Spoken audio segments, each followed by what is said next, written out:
BRS working president KTR కొద్దిసేపటి క్రితమే నందినగర్లో మీడియాతో మాట్లాడారు. దీనికి సంబంధించి పూర్తి అప్డేట్స్ మా ప్రతినిధి లివిల్ లైవ్ లో అందిస్తారు. లివిల్ చెప్పండి.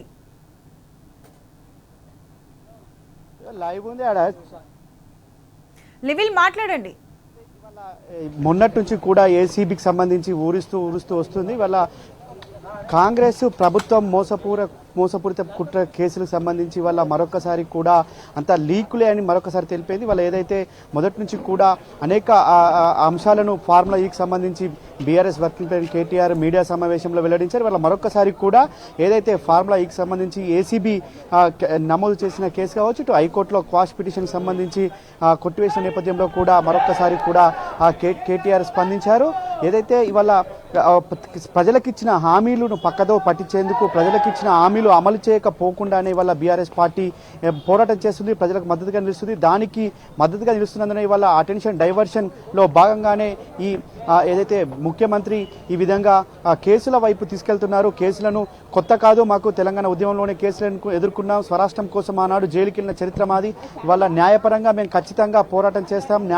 న్యాయంగా మాకు రాజ్యాంగం కల్పించిన బిఆర్ అంబేద్కర్ రాజ్యాంగం కల్పించిన హక్కును మేము ఖచ్చితంగా సుప్రీంకోర్టులో తలుపు తట్టాం. ఇవాళ ఏదైతే హైకోర్టుకు సంబంధించి క్వాష్ పిటిషన్ కొట్టేసిందో దాన్ని సుప్రీంకోర్టులో ఛాలెంజ్ చేశాం.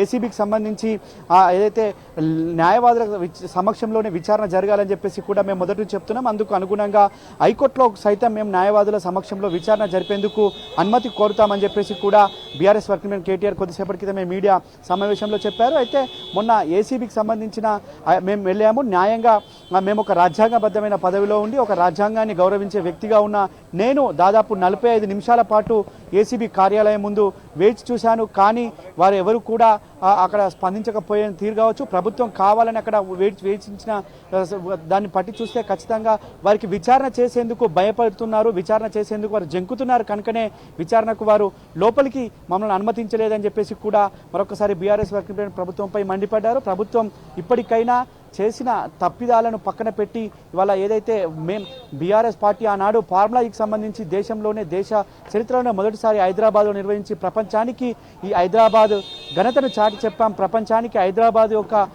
ఔన్నత్యాన్ని చాటి చెప్పాం. అలాంటి కేసు ఏ విధంగా కేసు జరగాలి, ఎలాంటి అవినీతి జరగాలి, అలాంటి కేసును ఇవాళ కేసుగా తీసుకొచ్చి ఒక కుట్రపూరితమైన మోసపూరితమైన ఒక కేసును పెట్టి ఏసీబీ కావచ్చు, ఇటు ఈడీ కావచ్చు, ఏదైనా ఇవాళ మేము న్యాయపరంగానే ఎదుర్కొంటాం. ఖచ్చితంగా డాక్టర్ బిఆర్ అంబేద్కర్ మాకు కల్పించిన హక్కును మేము ఖచ్చితంగా న్యాయపరంగానే ముందుకెళ్తామని చెప్పారు. అంతేకాకుండా ఇవాళ ఏదైతే ఏసీబీ కేసుకు సంబంధించి జరుగుతున్న ఏదైతే లీకులు ఉన్నాయో, మంత్రులు ఎందుకు అంత అత్యుత్సాహపడుతున్నారు, ఎందుకు ఈ విధంగా లీకులు ఇస్తున్నారు, డైరెక్ట్ చెప్పేంత భయం ఎందుకు అని చెప్పేసి కూడా ఇవాళ బీఆర్ఎస్ వర్కింగ్ ప్రెసిడెంట్ కేటీఆర్ మండిపడ్డారు. ఏదేమైనప్పటికీ వాళ్ళ ఏసీబీకి సంబంధించిన దానిపై కొద్దిసేపటి క్రితమే బీఆర్ఎస్ వర్కింగ్ ప్రెసిడెంట్ కేటీఆర్ మరొకసారి ఫార్ములా ఈకి సంబంధించి ఎలాంటి అవినీతి జరగలేదు, ఎలాంటి కిడ్ ప్రోకో లేదు అని చెప్పేసి తేల్చి చెప్పారు.